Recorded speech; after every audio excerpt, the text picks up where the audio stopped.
Il y a des moments où votre vie sera attaquée, c'est ce qu'on appelle l'épreuve de la foi. Les choses qui peuvent vous arriver quand vous regardez vos amis incroyants, cela ne leur arrive pas. Et alors vous vous demandez, est-ce un crime d'avoir accepté Jésus? Cela fait partie de l'épreuve de la foi. Satan veut vérifier la profondeur de votre conviction. Ainsi, votre foi peut être menacée par le fait que votre vie même soit menacée. N'avez-vous pas vu Israël quand ils sont sortis d'Égypte? Quelle fut la première chose à laquelle ils furent confrontés? La mer Rouge. Ne faites pas l'erreur de penser que, parce que vous avez choisi Jésus, la route sera plane. Non, elle ne le sera pas. Tout subira une attaque, y compris votre vie. C'est ainsi que la foi est testée. Vous sortez de 400 ans de captivité. La seule chose dans votre tête est « Je vais au pays du lait, le pays découlant de lait et de miel. » C'est tout ce à quoi vous pensez. Puis, soudainement, vous affrontez la mer Rouge. Vous ne nous avez pas parlé de la mer Rouge. Ce que vous nous aviez dit, c'est que Dieu nous délivrait vers le pays découlant de lait et de miel. Est-ce là le lait? Vous vous retournez alors et dites « S'il vous plaît, je vais repartir. » Il n'y a pas de retour en arrière dans la foi. La Bible dit que nous ne sommes pas de ceux qui se retirent pour leur perte. Quand vous vous retournez, vous voyez une armée galoper pour vous tuer. C'est donc comme être dans l'œil du cyclone. Vous reculez, vous mourrez, vous avancez, vous mourrez. Ce sont là certaines des circonstances que vous trouverez dans le voyage de la foi. Mais la chose magnifique avec la foi, c'est que si vous ne reculez pas, vous vous en sortirez. Soit l'armée périt, soit la mer s'ouvre.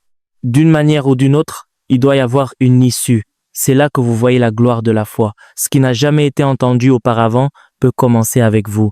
Personne ne savait que les mers pouvaient se diviser. Personne ne le savait. Mais quand ils étaient là, la réponse a dû se manifester. C'est pourquoi j'ai commencé par vous dire que si la réponse n'est pas là, la foi peut la créer. Et la Bible dit dans Hébreux 11, verset 29, qu'ils traversèrent la mer Rouge par la foi comme sur une terre sèche, tandis que les Égyptiens qui tentèrent de le faire furent noyés. Voyez-vous, quand vous traversez cette épreuve, vous changez les circonstances comme on joue. Certains peuvent penser que c'est une coïncidence jusqu'à ce qu'ils veuillent vous imiter, alors ils sauront que vous avez une histoire. Quelqu'un a une tumeur, vous la regardez simplement et vous dites « sèche-toi » et après un jour elle sèche. Vous dites « non, était-ce une tumeur?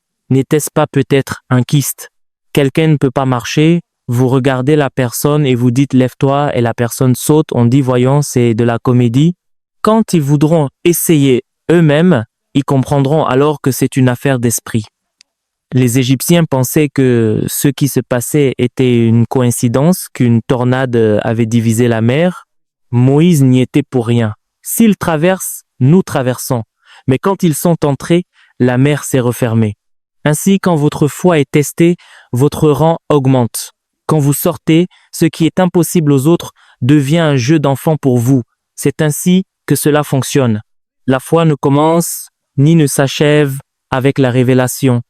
Elle a aussi une école d'épreuves.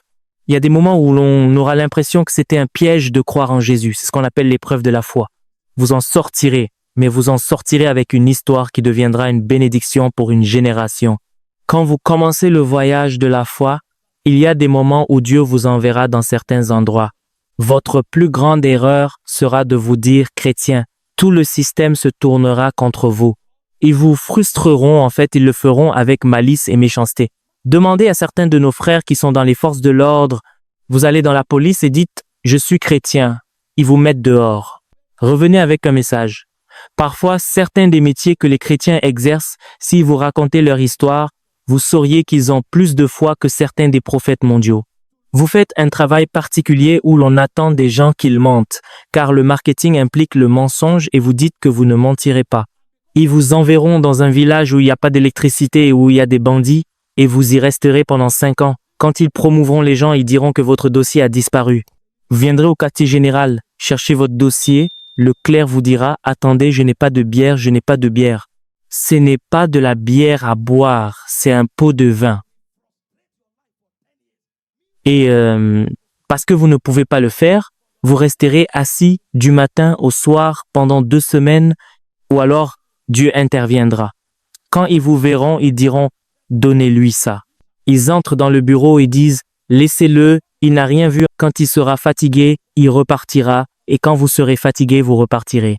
Quelle est votre offense? Je ne mentirai pas. Quelle est votre offense? Je ne prendrai pas de pot de vin. » Et ils frustreront votre vie pendant 10 ans. Pendant ce temps, Dieu vous a parlé, mais votre défi est que vous dites que vous êtes chrétien. Laissez-moi vous montrer les Écritures. Daniel 3, verset 17. 3 jeunes Hébreux, Shadrach, Meshach et Abed-Négo. Quelle était leur erreur? Ils ont dit qu'ils ne se prosternaient devant rien d'autre que Dieu.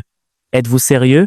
Quand leurs ennemis ont voulu s'occuper d'eux, ils sont allés voir le roi et lui ont dit « Le niveau de gloire que Dieu t'a donné est tel qu'il est grand temps que tu construises une image pour que tout Babylone s'y prosterne. » Ils faisaient tout cela à cause de Shadrach, Meshach et Abed-Négo. Et quand le roi l'a fait, ils ont dit qu'il serait annoncé que quiconque ne se prosternerait pas irait dans le feu. Sachez donc le verdict dès le début. Pendant ce temps, ces gars marchaient avec Dieu. Dieu leur avait parlé. Quand ils se sont présentés devant le roi, voici quelle fut leur réponse. S'il en est ainsi, notre Dieu que nous servons est capable de nous délivrer de la fournaise ardente. Voyez-vous la description? Une fournaise de feu ardente. Chacun de ces mots est une terreur en soi. Ils ont dit, mais il nous délivrera de ta main. Verset 10 suit. C'est ici que vous verrez l'obscurité de la foi. Vous savez, ces gars savaient quelque chose. Ce n'étaient pas des parleurs.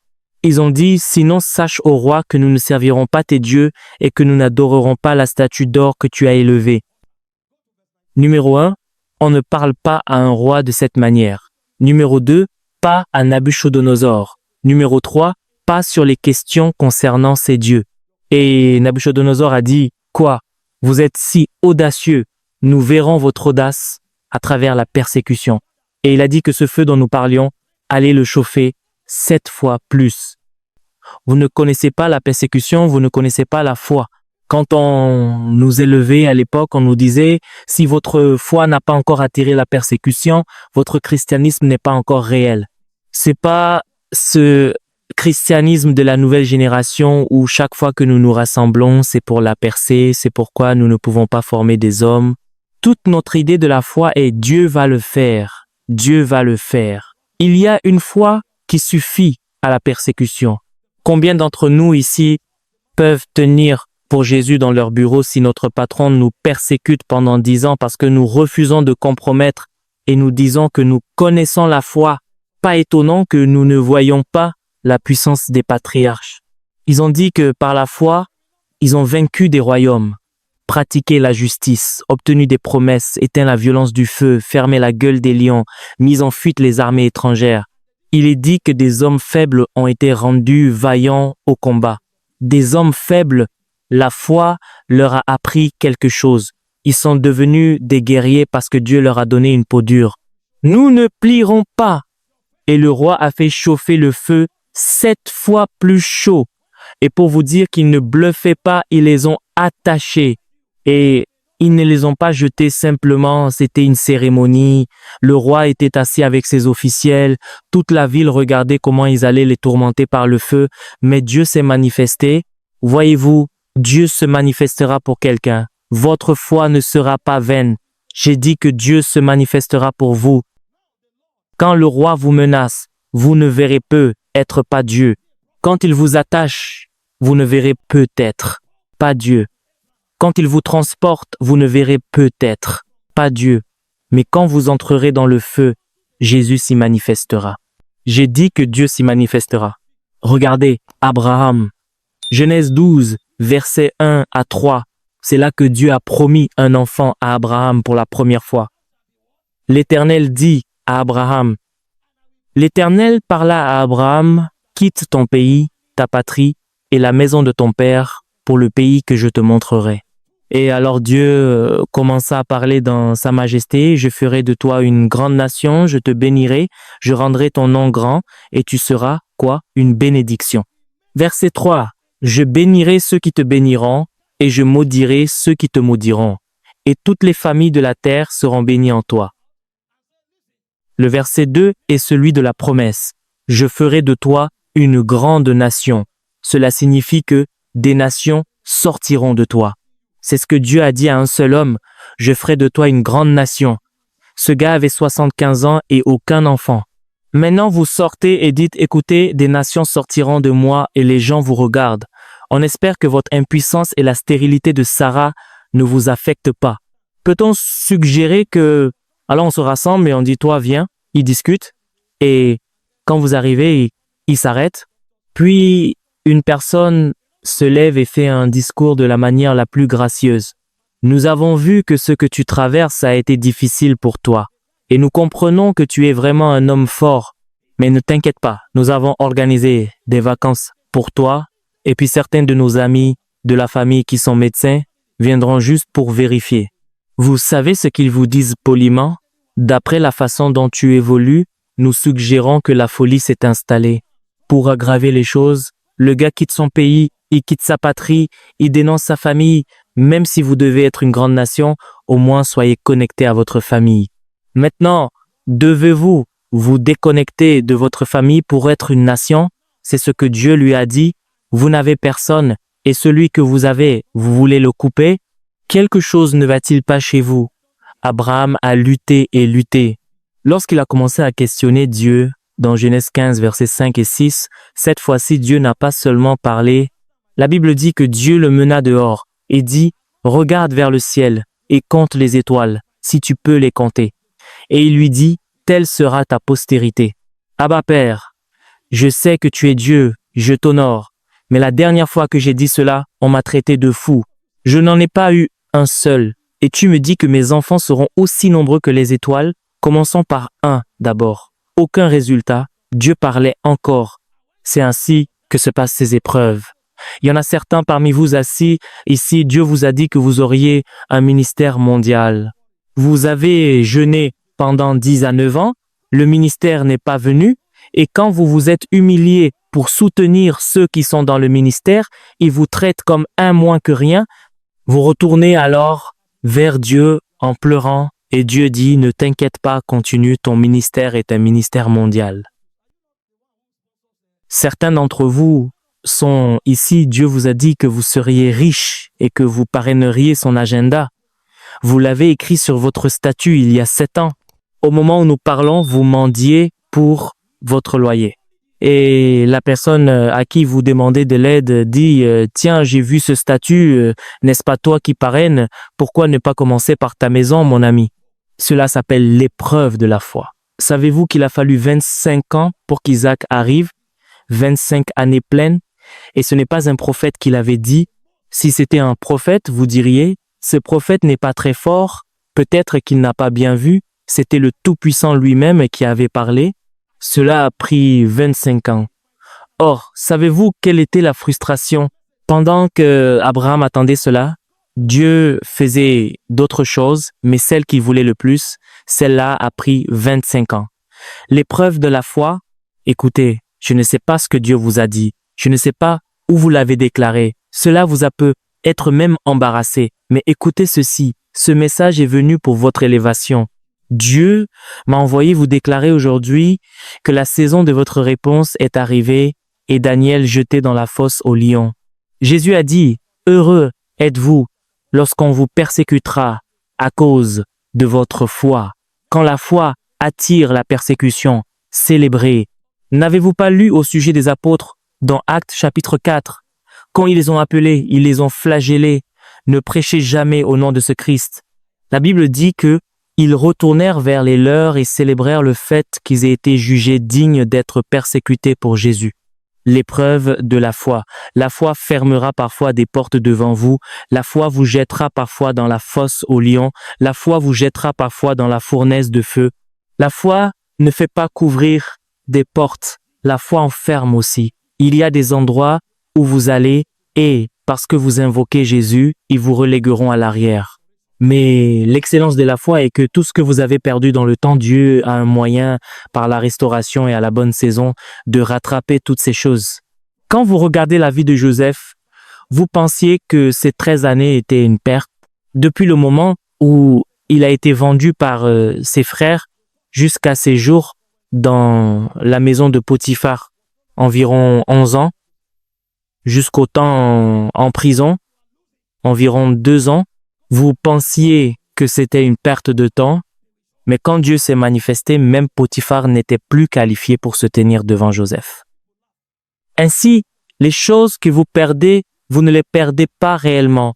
Dieu les accumule pour vous et au bon moment, elles se manifesteront. C'est pourquoi, quelle que soit la persécution, ne reculez pas. Laissez les gens rire, cela fait partie de l'histoire de la foi. C'est ici que vous devez apprendre à vous parler à vous-même. Hébreux 10, verset 23. Si vous laissez votre esprit oisif, il créera des pensées à partir d'expériences passées, des suggestions des gens ou des faits de la circonstance. Ne laissez pas votre esprit silencieux, parlez-lui. Si vous ne voulez pas douter, maîtrisez l'art de vous parler à vous-même. Retenons fermement la profession de notre espérance, sans fléchir, car celui qui a fait la promesse est fidèle. Si vous ne voulez pas douter, parlez-vous. Il s'agit de renverser les imaginations et toute hauteur qui s'élève contre la connaissance de Dieu et d'amener toute pensée captive à l'obéissance de Christ. Que faites-vous? Parlez-vous. Voyez-vous, parfois, Dieu vous dit que vous vivrez et que vous ne mourrez pas, mais vous ressentez une douleur aiguë dans la poitrine. Alors que vous vous allongez, votre esprit commence à créer des pensées parfois tirées de films. Vous voyez 3 médecins autour de vous, ils vous ouvrent la poitrine et vous ajoutez du poids à la vision. Vous voyez que ils ont sorti votre cœur, vous le voyez battre, puis ils le remettent et soudain, il s'agite et hoche la tête. Avant de vous en rendre compte, vous voyez un cercueil. Si vous ne parlez pas, vous êtes fini. Jésus a dit, ne vous inquiétez donc point disant. Cela signifie que vous pouvez donner de l'énergie à une pensée ou la tuer par la parole. Quand votre esprit veut fertiliser le mal, faites-le taire. C'est le protocole. Les épreuves sont des moments difficiles. Vous avez besoin de compétences pour en sortir. Je vous le dis, il faut du savoir-faire. Je parlais à un grand homme récemment, il me disait que beaucoup de chrétiens vivent saintement et comprennent la doctrine, mais que leur problème est qu'ils ne connaissent pas la dynamique de la survie. Ce sont les compétences pour survivre, progresser vers le sommet par vos paroles. Il a dit que quand les hommes sont abattus, vous dites « ne pensez pas », dites « il y a un relèvement ». C'est ainsi que vous naviguez dans l'épreuve. Ne soyez pas choqués par elle, elle fait partie du processus. Tenez-vous sur les promesses de Dieu, maintenez une attitude de joie, cherchez Dieu constamment et parlez-vous de ce que Dieu vous a dit. Choisissez la foi, beaucoup vous trahiront. Je vous ai déjà parlé de Joseph, il a osé croire au rêve qu'il avait, c'était tout. Ses propres frères l'ont trahi, mais à la fin de l'histoire, le rêve s'est quand même réalisé. Voyez comment il a interprété dans Genèse 50, verset 20. « Vous aviez médité de me faire du mal, Dieu l'a changé en bien. Ne vous inquiétez pas. Vous choisissez Dieu, vos amis vous trahissent, ils se moquent de vous, ne soyez pas intimidés. Certaines personnes, à cause de la trahison, changent d'avis et rejoignent leurs amis. Vous enterrez votre destinée, laissez tout le monde vous quitter, il ne compte pas. J'ai lu une écriture il y a de nombreuses années qui m'a donné confiance en Dieu. La Bible dit que s'ils nous ont quittés, c'est qu'ils n'étaient jamais des nôtres. C'est l'opération de l'esprit de l'Antéchrist. Je pense que c'est dans 1 Jean 2, 18. Moi, tel que je suis, si vous êtes autour de moi, je vous donnerai le meilleur de moi-même. Je vous célébrerai, je vous donnerai des opportunités, je vous enseignerai tout ce que je sais. Mais si vous partez, je ne vous chercherai jamais. Je ne me mets jamais à la merci d'un homme. S'ils nous ont quittés, ils n'étaient pas des nôtres. Si vous êtes sous attaque, je peux courir après vous pour vous aider. Mais si vous vous levez et dites « je pars », vous avez fini. Vous plaisantez. Si je suis le seul, je continuerai à avancer. Allez lire l'histoire de David. Ces vaillants hommes prirent des pierres pour les jeter contre lui, mais la Bible dit que David s'encouragea en l'Éternel. Vous n'avez pas connu la trahison, vous ne connaissez pas la foi. Et Jésus, il les a sélectionnés parmi la multitude qui le suivait, seulement 12. Même parmi les 12, il y avait un traître. Et quand Judas l'a embrassé, il a dit « Tu trahis le Fils de l'homme par un baiser ». Mais c'est le chemin de la foi. Quand il était suspendu à la croix, il ne leur en a pas tenu rigueur. Père, pardonne-leur, ils ne savent ce qu'ils font. Voyez-vous, quand les gens vous trahissent dans la foi, attendez-vous à cela. Cela en fait partie. Réfléchissez-y, c'est vous que Dieu bénit. C'est vous qui faites des miracles. C'est vous l'influenceur. C'est vous que tout le monde célèbre. Laissez au moins aux gens la place d'être jaloux. Ils regardent sur Internet, vous y êtes. Là où ils avaient qu'une invitation pour prêcher, vous avez dépassé tout le monde et on a commencé à vous célébrer. Permettez-leur cette ventilation de jalousie de temps en temps. Soyez miséricordieux, vu la façon dont Dieu vous élève. Si personne n'était envieux, ne seriez-vous pas surpris? Donc quand ils vous trahissent, c'est normal. Quand la foi vous quitte, les hommes vous trahiront. Ne vous tuez pas, cela fait partie du voyage. Encouragez-vous en l'Éternel. Il a dit, bien-aimés, ne soyez pas surpris de la fournaise qui est au milieu de vous pour vous éprouver, comme si il vous arrivait quelque chose d'étrange. Ne pensez pas que c'est étrange. Chaque homme de foi l'a vécu. C'est ce qui fait de vous un géant dans l'esprit. Le protocole pour gérer l'épreuve est, numéro 1, la reconnaître. Quand les hommes se liguent contre vous, dites-vous, je sortirai de là, mais je ne suis pas surpris, c'est le voyage de la foi. Reconnaissez-le. Le délai fait partie de l'histoire, la ligue fait partie de l'histoire, la trahison fait partie de l'histoire, l'attaque fait partie de l'histoire. La plupart d'entre vous ne le savent pas, c'est pourquoi votre cœur défaille. 3 personnes bavardent sur vous, vous ne dormez plus, votre oreiller est mouillé. Seigneur, pourquoi, comment pouvez-vous être une figure internationale? Que ferez-vous si des nations entières sont contre vous? Cela fait partie de l'histoire. Numéro 2 du protocole, tenez-vous sur les promesses de Dieu. Votre force n'est pas en vous-même, elle est dans ce que Dieu a dit. Le jour où vous perdez de vue ce que Dieu a dit, vous coulerez. Ceux qui sont des hommes de foi le savent, et ils le savent bien. Josué 6, versets 3 à 5. Ils avaient une nation à vaincre. L'ange de l'Éternel dit à Josué de rassembler tous les enfants d'Israël, de faire le tour de la ville de Jéricho 1 fois par jour pendant 6 jours. Le 7e jour, faites-en le tour 7 fois, puis sonnez du corps, que les prêtres sonnent du corps, et vous les attaquerez et gagnerez. Qu'est-ce que marcher autour d'un mur a à voir avec cette bataille? Imaginez ce que Josué a dû ressentir en rassemblant plus de 4 millions de personnes pour piétiner autour de Jéricho. J'aurais fait des recherches pour connaître le périmètre de Jéricho. Après le premier jour, rien ne se passa. Le premier jour, les gens se disaient « Josué le guerrier, il a apporté la formule gagnante. » Ils s'attendaient à ce que la foudre frappe. Ils font le tour, rien ne se passe. Le deuxième jour, certains disent « Je n'ai pas mangé, quand vous reviendrez, dites-nous ce qui s'est passé. » Et pendant qu'ils boivent, quand vous tournez le dos, certains disent « Sait-il ce qu'il fait ?» De l'autre côté, d'autres disent « Dieu l'a-t-il quitté et ailleurs, est-il encore prophète ?» Le deuxième jour, rien. Le troisième jour, les anciens viennent. Ne penses-tu pas que nous aurions dû jeûner davantage sur ce sujet? Et au 6e jour, certains intercesseurs commencent à prier pour Josué. Soutenons notre homme de Dieu, car à ce stade, nous ne savons pas ce qui se passe. Puis le 7e jour arrive. Ils veulent rentrer chez eux, ils sont habitués à la frustration. Vous dites aujourd'hui, c'est 7 fois. Certaines personnes vont s'accroupir à un angle et dire « Faites le tour et retrouvez-moi ici, je vous attends. » Donc, quand vous marchez, vous en voyez certains attendre. Quand vous revenez, ils font semblant d'avoir marché jusqu'à la 7e fois. Il y a des moments où la foi ne semble pas logique, mais continuez d'avancer. N'avez-vous pas lu l'histoire de Naaman? Plonge-toi 7 fois. Le roi regarda le prophète. Premièrement, le prophète n'eut pas la courtoisie de sortir. Il lui envoya quelqu'un. « Je suis un général, je suis venu de si loin, tu ne peux même pas me voir, et tu m'envoies vers une rivière. N'avons-nous pas des rivières là d'où je viens ?» Le serviteur dit « Tu es là, fais-le simplement. » Il se plongea 1 fois, rien. 2 fois, rien. 3 fois, rien.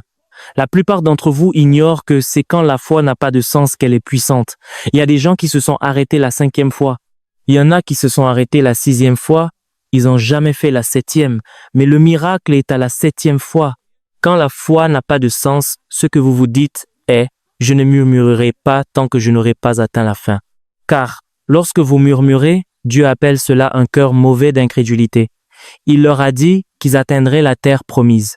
Quand ils ont murmuré, il a dit, « Je vous ai entendu, chaque jour deviendra une année. » La raison pour laquelle le voyage au désert de certains d'entre nous est devenu plus long, c'est parce que, bien que cela n'ait pas de sens, au lieu de rester silencieux, nous avons commencé à parler contre Dieu, et Dieu l'a interprété comme un mal. Si vous êtes un géant de la foi, il y aura de nombreuses fois où vous ne semblerez pas logique, et je ne donne pas de licence pour toutes ces actions prophétiques étranges. Ce n'est pas ce que je dis. Cela peut ne pas avoir de sens, mais cela ne signifie pas que cela défiera le caractère de Dieu. Même si cela n'est pas logique, cela ne déshonorera pas le caractère de Dieu. Je ne parle pas de tous ces prophètes qui disent aux femmes de se mettre nues sur l'autel, ce n'est pas ce que je dis. Mais je dis qu'il y a des instructions que Dieu vous donne qui défieront la logique tout en étant cohérentes avec son caractère, oui, mais elles défient la logique, cela vous mettra au défi. Quand Dieu parle ainsi, certains d'entre vous qui êtes avares, il y a des moments où Dieu veut vous bénir, il vous dit alors, rassemble toutes tes économies, apporte-les à un orphelinat, et vous commencez à pleurer parce que c'était le mois où vous aviez fait votre plus gros profit. Vous direz, pourquoi n'était-ce pas il y a 2 mois quand il n'y avait rien sur mon compte? Quand tu ne me donnais pas d'instruction, j'étais béni. Est-ce maintenant que je suis béni que tu me donnes une instruction? Oui, cela s'appelle la foi. Savez-vous ce que la Bible dit d'Abraham? Il est dit qu'il se déplaçait avec ses enfants de temps en temps, cherchant une cité qui a des fondements, celle dont Dieu est l'architecte et le constructeur. Il ne savait pas où il allait. C'est ce que la foi vous fait. Quitte la maison de ton père, quitte ta patrie, quitte ta nation. Pour aller où? Vers le pays que je te montrerai. Donne un nom, aucun nom, avance simplement. Si la foi ne vous a pas amené à l'incertitude, vous n'avez pas commencé le voyage de la foi. Il y a de nombreuses fois où, si vous perdez la trace de Dieu un seul jour, vous êtes fini, car vous ne connaissez pas l'endroit suivant où vous tournez. C'est au fur et à mesure qu'il parle que vous avancez. C'est cela la foi. Vous vous détournez, vous coulez. C'est exactement comme Pierre, marchant sur la parole de Dieu sur l'eau. Au moment où il s'est détourné, il a coulé. Voilà à quel point la foi est délicate, et c'est pourquoi cela fait partie des épreuves de la foi. Il y a des moments où Dieu vous laisse pendant 2 ans, et vous cessez d'entendre Dieu. Vous vous arrêterez là, la navigation a cessé. Pourquoi pensez-vous qu'ils sont restés 40 ans dans le désert? Ils suivaient la Shekinah. Il y a des moments où elle s'arrêtait pendant 1 mois. Ils s'arrêtaient, car on ne peut pas bouger sans la voix. Si vous n'êtes pas un homme de foi, vous vous fatiguerez. Seigneur, voyons, quand j'étais adolescent, tu m'as dit de nettoyer l'église, que la bénédiction est dans le service. J'ai commencé à nettoyer. Maintenant j'ai 30 ans, tu me dis que tu as besoin de moi pendant 6 ans pour la prière. J'ai prié pendant 6 ans. Maintenant j'ai 36 ans, tu me parles de mission. Quand vais-je me marier? Quand vais-je élever des enfants? Quand vais-je construire ma propre maison? C'est la foi. Il y a des moments où cela n'aura pas de sens, ce sera éclairé par l'incertitude.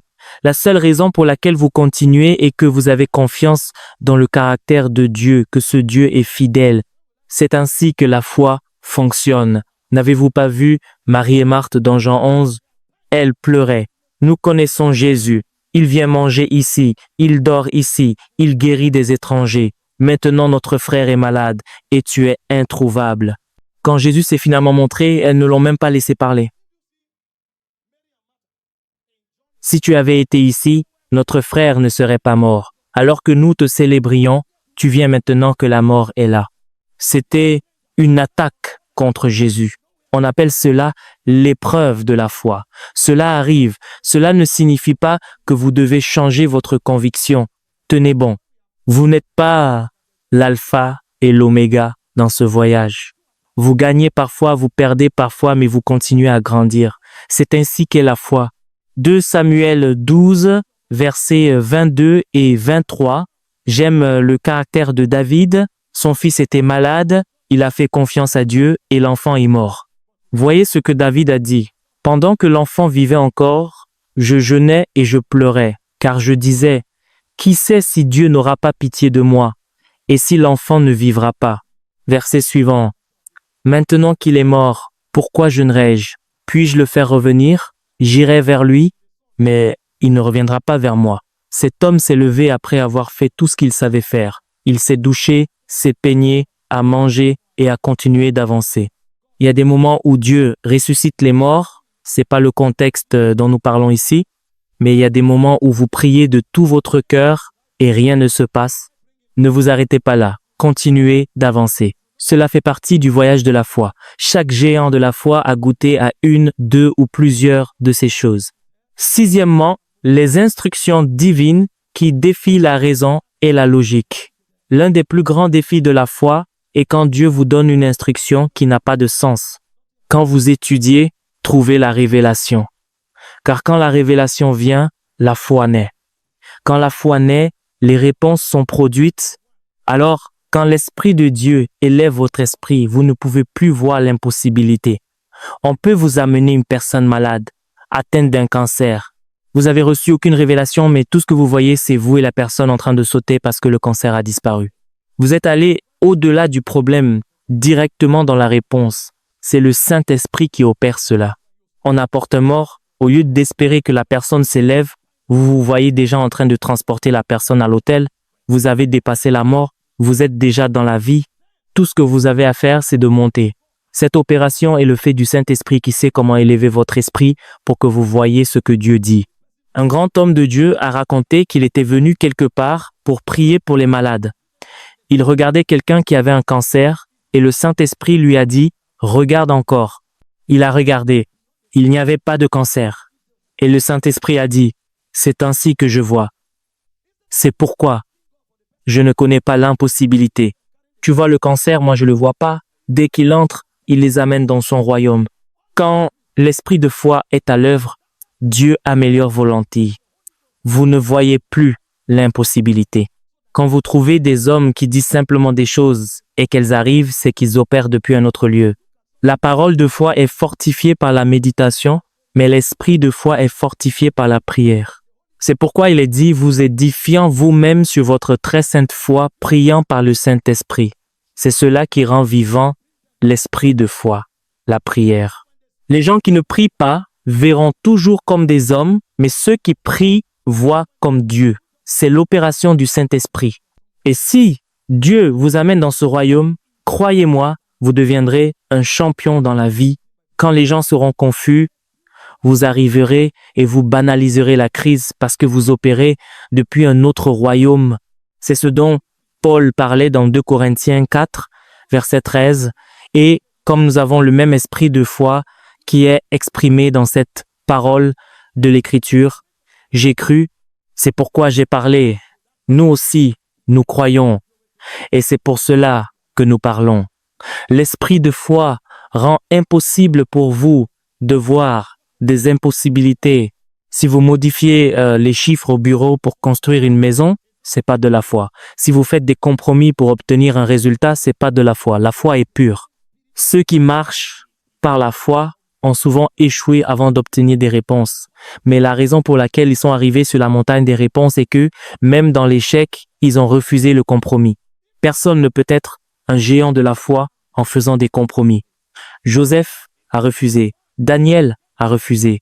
Daniel 1, verset 8, Daniel résolut de ne pas se souiller par les mets du roi.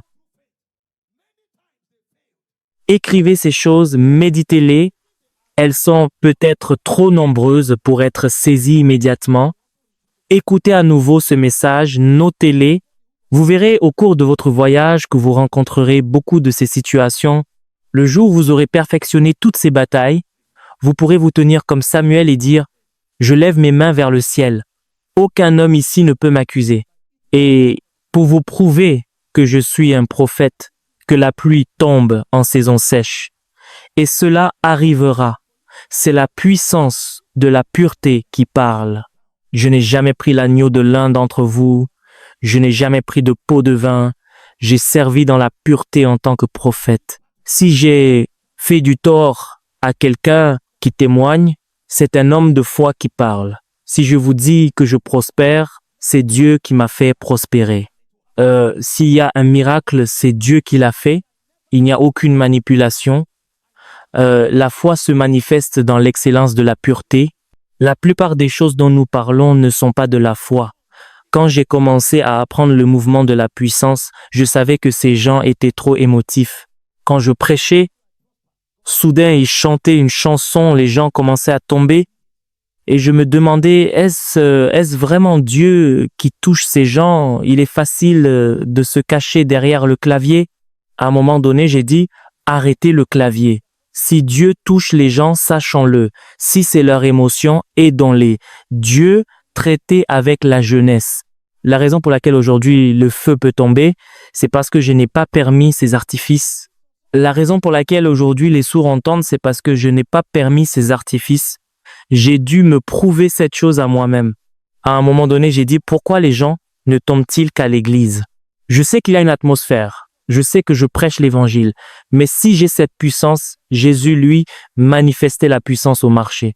Et alors que je faisais taire le clavier, j'ai commencé à faire confiance à Dieu sincèrement pour toucher les gens.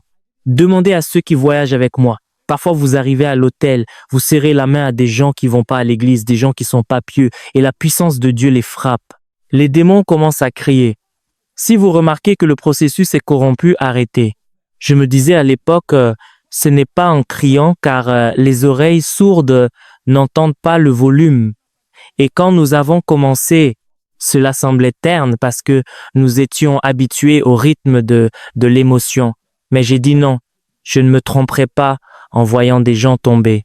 Même Michael Jackson, quand il apparaissait, les gens tombaient. Je sais que la présence de Dieu peut terrasser les gens, mais cela doit être pur. Je dois avoir le témoignage que c'est Dieu. Aujourd'hui, les béquilles peuvent tomber, les oreilles sourdes s'ouvrir, les aveugles voir, les tumeurs disparaître, parce que nous avons dit, si c'est la foi, elle doit être pure. En tant que ministère itinérant, j'ai été mis au défi par la pression de la performance. On ne peut pas vous faire venir par avion à une réunion pour que vous parliez simplement et que vous repartiez. Il doit voir quelque chose. C'était l'époque où, si nous entendions le bruit d'une chaise en plastique, c'était la délivrance. Mais Dieu m'a dit, écoute, là où tu vas, c'est loin. Ne t'arrête pas ici, fais les choses bien. Et aujourd'hui, nous n'avons même pas besoin d'être sur place. Nous parlons à travers les médias et des miracles incroyables se produisent. Ne cédez pas à la pression du compromis. Si vous allez au feu, vous y trouverez Jésus. Vos proches seront attaqués. Regardez Paul, ce puissant apôtre. La Bible dit qu'il était à Lystre. Il prêchait. Un homme infirme de naissance le regardait. Paul vit qu'il avait la foi et lui dit « Lève-toi ». L'homme boiteux se leva et commença à marcher. Mais Timothée, le disciple de Paul, était malade. Devinez ce que Paul a dit? Ne bois pas que de l'eau, bois un peu de vin pour tes fréquentes indispositions. Imaginez si vous aviez vu Paul à l'hôpital avec Timothée. Vous auriez pris votre téléphone pour filmer. Venez voir ce faux apôtre. Je vous avais dit que tous ces miracles en croisade étaient faux. Regardez, face à une vraie maladie, il ne peut rien faire. Les défis de santé sont très communs chez ceux qui sont dans le ministère de puissance. Quand nous sommes allés à la dernière réunion de Reinhard Bonnke à Lagos, il avait été opéré d'un cancer peu de temps auparavant. Même quand il prêchait, on pouvait voir le feu, mais le corps était faible. À l'époque, je manquais de compréhension et je me demandais, cet homme qui a fait disparaître des cancers chez les autres, pourquoi doit-il se faire opérer? C'est là que vous entendez, médecin, guéris-toi toi-même. Les gens diront même, tout ce qu'on vous a raconté était faux, puisqu'il est lui-même malade. On dirait que leur argument est juste, vous devrez l'endurer, les gens se moqueront de vous. Je pensais que tu délivrais les gens, comment se fait-il que ton propre fils soit sous l'emprise des démons?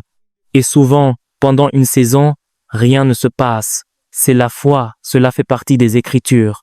Regardez Job chapitre 1. La Bible commence par nous donner les lettres de créance de Job. Il y avait dans le pays d'Uth un homme nommé Job. Cet homme était intègre et droit. Il craignait Dieu et se détournait du mal. C'était un homme qui marchait avec Dieu. Mais il y eut un défi dont Job n'était même pas conscient. Satan alla vers Dieu.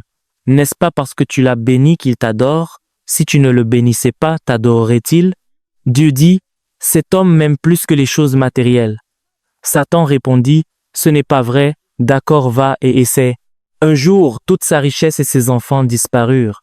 Vous seriez là à demander, avec toutes tes prières, pourquoi n'as-tu pas vu que Satan allait attaquer ton fils? Si vous n'avez pas entendu de telles choses, vous ne connaissez pas la foi. Si des malheurs vous arrivent et que tout le monde vient pour sympathiser, vous n'êtes pas un homme de foi. Cela signifie que vous n'avez jamais dit de choses radicales auparavant. Je croyais que tu voyais tout. Comment se fait-il que l'attaque soit venue sur 7 de tes enfants sans que tu en voies un seul? Vous resterez silencieux et apprendrez l'humilité dans la foi. Comme si cela ne suffisait pas, Satan vint encore affliger cet homme. N'es-tu pas celui qui disait que Christ en toi est l'espérance de la gloire? N'es-tu pas celui qui chantait que si l'Esprit qui a ressuscité Jésus d'entre les morts habite en nous, il rend la vie à nos corps mortels? Comment se fait-il que tu sois cloué au lit? Vous vous tournerez vers Dieu, mais il sera trop tard pour douter de lui. Et parce que vous ne pouvez pas douter de Dieu, cela devient comme une prison. Vous ne pouvez pas renier votre foi et vous ne pouvez pas nier le fait que vous êtes là où vous ne devriez pas être. C'est là que Job s'est trouvé. On appelle cela l'épreuve de la foi. Votre santé sera attaquée.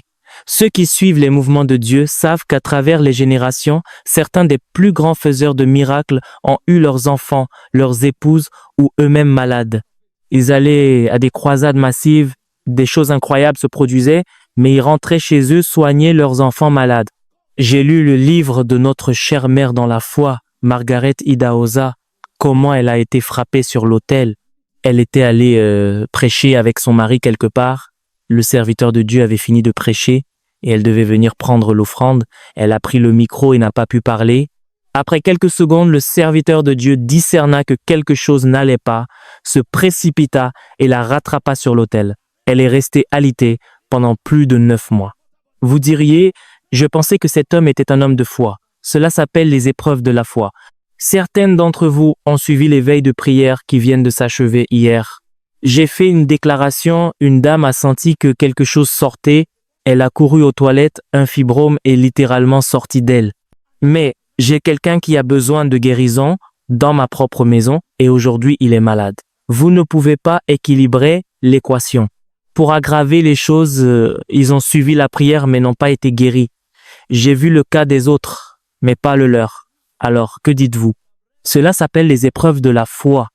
Vous allez imposer les mains à l'enfant de quelqu'un d'autre et il reviendra à la vie.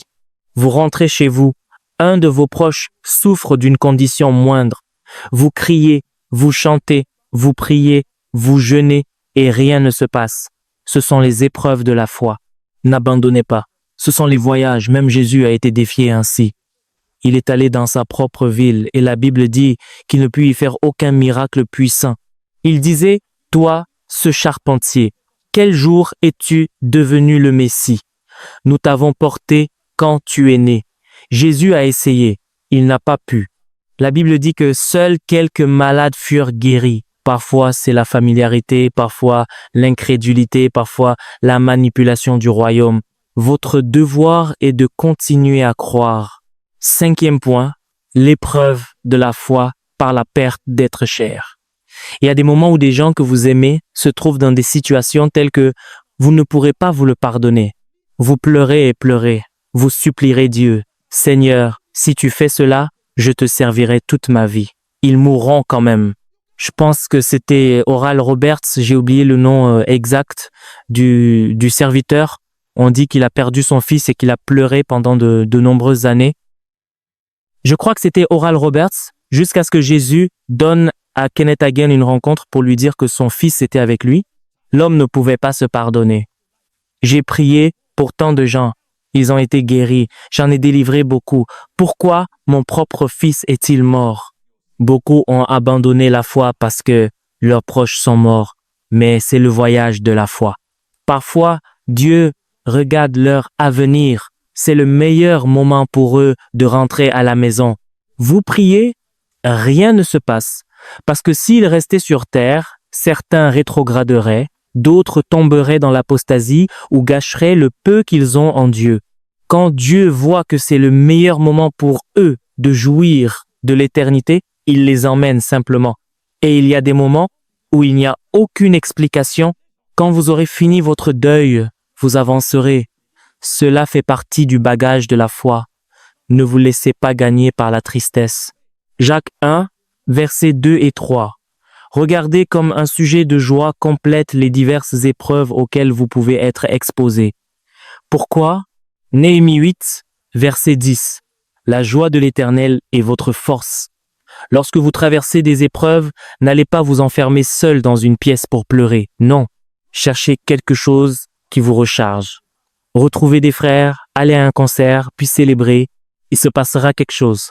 Quand la joie est activée, elle vous donne la puissance de traverser l'épreuve. Il y a des feux que Dieu n'éteint pas, il vous laisse marcher au milieu d'eux. Il y a des eaux dont il ne vous retire pas, il vous permet de les traverser. C'est pourquoi vous avez besoin de force, et le secret de la force est de maintenir la joie.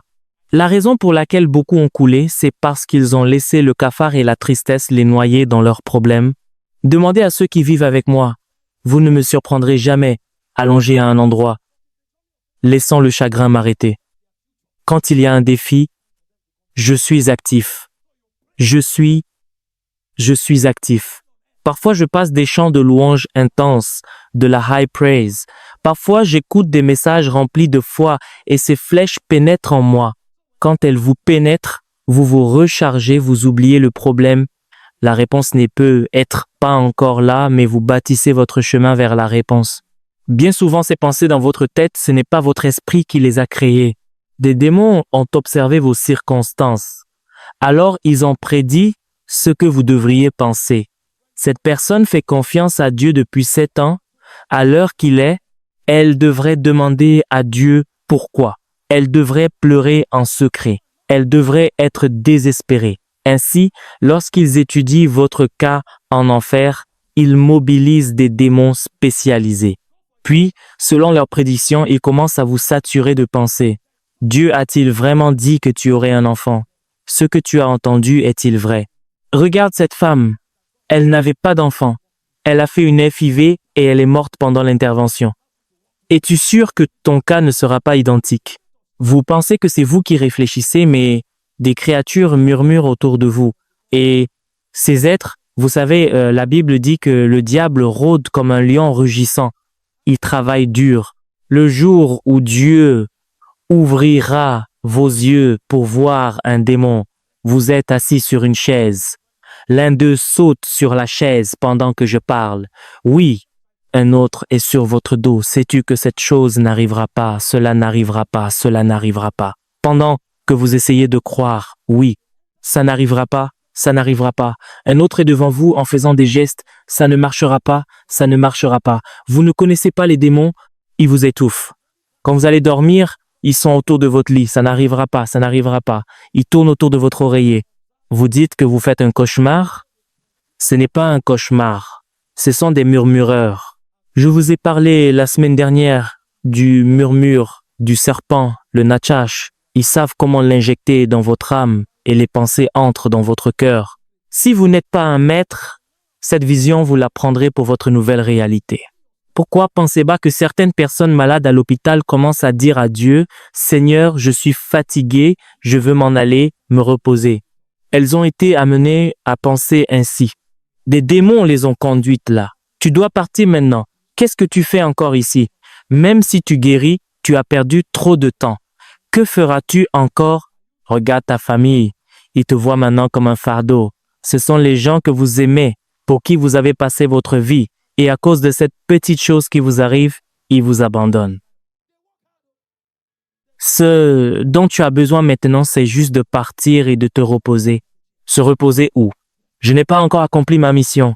Tu dis d'aller où? Je ne vais nulle part, Satan. Je suis ici, je ne mourrai pas, je vivrai pour proclamer la bonté du Seigneur sur la terre des vivants. Aller où? Est-ce que cet homme a l'air de vouloir partir quelque part? Je prophétise sur quelqu'un. Vous sortez de cette crise aujourd'hui. Résistez au diable. Jésus a dit qu'il fuira loin de vous.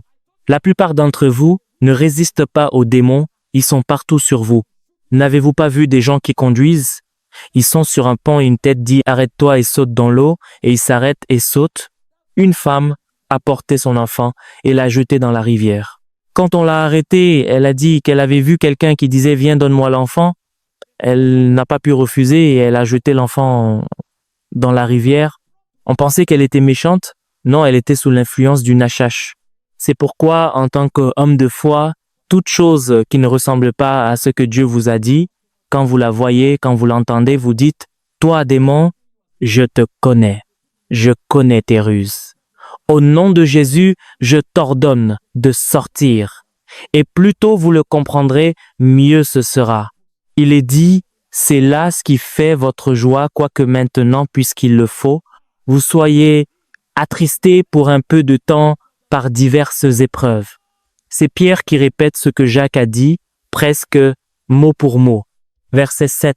« Afin que l'épreuve de votre foi, plus précieuse que l'or périssable qui cependant est éprouvé par le feu, ait pour résultat la louange, la gloire et l'honneur lorsque Jésus-Christ apparaîtra. » La raison pour laquelle les géants de la foi seront félicités par Christ, ce n'est pas seulement à cause des résultats qu'ils ont obtenus, c'est aussi à cause du caractère qu'ils ont maintenu tout en obtenant ces résultats.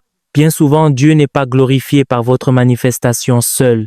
Il y a des moments où vos manifestations glorifient Dieu, mais souvent, c'est votre caractère dans votre manifestation qui le glorifie. C'est pourquoi, aujourd'hui, beaucoup de gens accomplissent de nombreux miracles, mais ils apportent l'opprobre sur Dieu parce qu'ils n'ont pas suivi cette classe de l'épreuve de la foi. Il a dit, regardez cela comme un sujet de joie complète.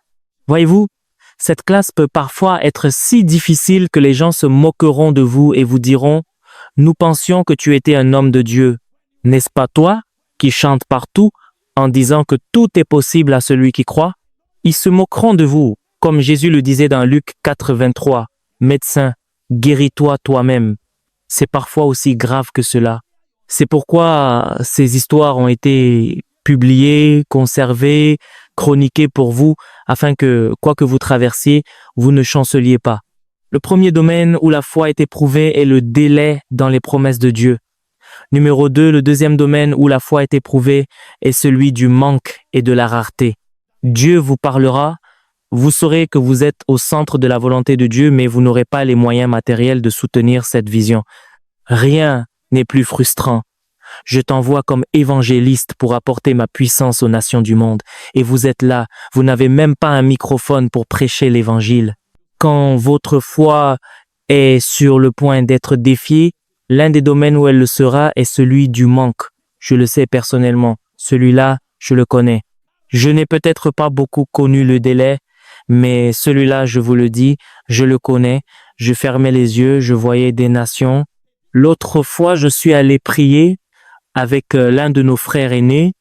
Alors que je m'allongeais sur l'autel en priant, j'ai vu des drapeaux de nations, des drapeaux qui défilaient. Je me suis réveillé, je lui ai dit, « Voici ce que j'ai vu. Nous nous sommes tenus les mains, nous avons prié. » Je me suis rallongé, j'ai fait un autre rêve. On m'a donné un parfum, on lui a donné un parfum. Son parfum à lui contenait une épée, et cet homme est effectivement un intercesseur. Et mon parfum contenait des drapeaux de nations. Mais devinez où je travaillais. Dans une école secondaire, gagnant 25 000 Naira par mois, parlant pendant 14 heures. Dans l'une des écoles, j'enseignais les mathématiques, j'enseignais la physique. Quand le professeur de sciences intégrées n'était pas là, on m'ajoutait cela. Quand je rentrais à la maison, ma tête bourdonnait. J'enseigne la physique en terminale, les mathématiques en première, la physique en seconde, puis je vais en cinquième pour enseigner les sciences intégrées. Quand vous rentrez chez vous, votre tête est comme un ballon de football avec lequel 22 joueurs ont fini de jouer et qu'ils ont posé sur votre cou. 14 à 6 heures chaque jour. À la fin du mois, 25 000. Sur ces 25 000, ils retiraient 20 Naira pour chaque jour de retard. Ils ont ensuite augmenté à 50 Naira. Donc vous ne pouviez même pas toucher les 25 000. Parfois, c'était 18 000 que vous rameniez à la maison. Sur ces 18 000, vous aviez payé 8 000 Naira de transport par mois. Vous embauchiez un motard qui vous emmenait à l'école et vous ramenez À la fin du mois, vous prenez ces 18 000, vous en donnez 8 000 à la personne, vous rentrez avec 10 000. Et sur ces 10 000, parfois les dettes en ont déjà mangé plus de 9 000. Donc à la fin du mois, même pour donner votre dîme, il fallait de la foi pour la sortir. Mais Dieu a dit, tu iras vers les nations, tous les gens en qui nous avions confiance. Mon seul oncle, que nous pensions tous être le sauveur. Il a été promu officier de prison, on lui a donné une voiture, il rentrait chez lui, a eu un accident et est mort. Vous vous tournez à gauche, aucun soutien. Vous vous tournez à droite, aucun soutien. Mais la Bible dit qu'il appelle les choses qui ne sont pas comme si elles étaient. Vous savez, certains d'entre vous ignorent comment cela fonctionne. Ce que Dieu vous a dit s'accomplira, mais le jour où vous réaliserez que ce n'est pas l'argent qui parraine la destinée, mais la foi, c'est ce jour-là que vous vous réveillerez. Vous chercherez l'argent, vous ne le trouverez pas. Aussi important soit-il, c'est la foi qui attire l'argent. S'il vous plaît, asseyez-vous. On les appelle les épreuves de la foi. Chaque géant de la foi a dû goûter à quelques-unes de ces choses. Le délai dans les promesses divines, le manque et la rareté, la persécution pour vos croyances, les défis de santé, la perte d'être cher, les instructions divines qui défient la logique et la raison, les tentations de compromis, les situations de menace de mort, la trahison par des proches, un avenir incertain.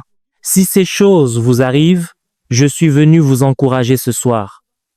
Cela ne signifie pas que Dieu a menti, car dans toutes ces situations que je vous ai montrées ici, la fin a été un témoignage, et votre cas ne sera pas différent. La seule raison pour laquelle votre cas serait différent, c'est si vous décidiez de changer d'avis. C'est pourquoi vous devez savoir quoi faire lorsque vous traversez des épreuves. Maintenez une disposition de joie. Regardez cela comme un sujet de joie complète. Ce sont des secrets que beaucoup ignorent. C'est pourquoi leurs problèmes deviennent plus grands, car vous pouvez fertiliser votre problème. La peur, le chagrin, la tristesse, les lamentations, ils donnent de l'énergie à votre problème. Ainsi, ce qui a commencé comme une petite tumeur ou un kyste peut devenir un cancer. Ne donnez pas d'énergie à vos crises. Numéro 4. Priez et cherchez le conseil de Dieu. Quand vous êtes enthousiaste, ne vous arrêtez pas là. Tournez-vous vers Dieu. Dieu comprend. Si vous venez à lui et posez des questions, il n'a pas peur de vous répondre. Donc, quand la chose ne marche pas, allez vers Dieu et puisez de la force. Père, voici ce que tu as dit. Je ne doute pas de toi, mais que se passe-t-il? Il comprend votre humanité. Ne restez pas silencieux en disant tout va bien, alors que ça ne va pas simplement parce que vous jouez la comédie. Car si vous essayez de puiser la force en vous-même, vous coulerez. Alors pendant que vous cultivez la joie, gardez la connexion avec Dieu. Père, je suis toujours là, j'ai toujours confiance. Il y a des moments où vous lui rappelez ce qu'il a dit. Il a dit, réveille mon souvenir, plaidons ensemble. Seigneur, tu as dit que les nations s'ouvriraient. Seigneur, tu as dit que nous ne mourrions pas. Seigneur, tu as dit que nous deviendrions puissants. Nous ne doutons pas de toi, mais accomplis promptement ton œuvre. Tournez-vous vers Dieu. Les gens ont des défis, ils traversent des épreuves et ils cherchent de l'aide partout, sauf auprès de Dieu. Parfois, ils vont vers des amis qui ne peuvent pas les aider, puis ils transforment cette épreuve en nouvelle, cela devient un sujet de moquerie et ils commencent à pleurer parce qu'on se moque d'eux. C'est vous qui l'avez ébruité. Je ne dis pas que Dieu ne vous conduira pas vers des personnes, mais je dis, si vous devez en parler, parlez-en à celui qui peut répondre. Il est dit, ô toi qui écoutes la prière, tous les hommes viendront à toi.